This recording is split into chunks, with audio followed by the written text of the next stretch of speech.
Good evening and welcome. A lot to cover tonight, but we'll begin at 6 with the controversial jail looking at its last days. Yeah, the board of the Hampton Roads Regional Jail voted late this afternoon to close up the facility and throw away the key. Now, you've heard the jail's name many times in our coverage, usually because of a federal investigation or for a number of deaths that were investigated. Well, now, local sheriffs will have to figure out where inmates will go if there's an overflow. Investigative reporter Chris Horn is live at the jail in Portsmouth with what lies ahead for the facility. Chris? Yeah, Tom, at just 25 years, HRRJ is one of the newer jails in the region. It provided overflow, as you mentioned, but it is also a place for the complex medical cases for 5 of the 7 local cities in Hampton Roads. But authorities say there just simply weren't enough inmates to keep it going. At the end, there were almost as many staff, about 150, as there were inmates, about 200. The Hampton Roads Regional Jail Authority voted unanimously to close the facility on or before April 1st, 2024. Cities like Portsmouth were paying for beds they were not using.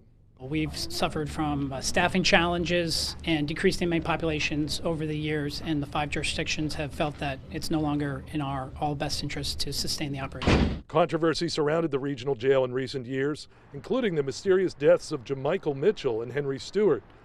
That led to an investigation by the Federal Department of Justice that found shortcomings in both medical and mental illness treatment programs. Portsmouth's vice mayor says HRRJ did respond appropriately to that investigation. I think they did an awesome job. I think we did everything in their will to be compliant and to try to comply with what was being requested. And HRRJ filled a specific need, being able to accommodate complex medical and mental illness cases. We've had conversations with all the sheriffs, and they feel that they can support the needs of all the inmates that will be coming back to their custody. Lucas Burke says the employees will get opportunities for other employment. I think the job fair will provide an opportunity for those employees to either choose Portsmouth, Norfolk, Chesapeake, or Hampton or Newport News, and we hope that they will choose Portsmouth if they're right here and close to this facility.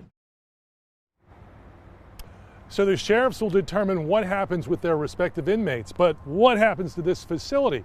Could part of it at least become the city jail for Portsmouth? 10 on your side's Brett Hall will have more on that part of the story tomorrow.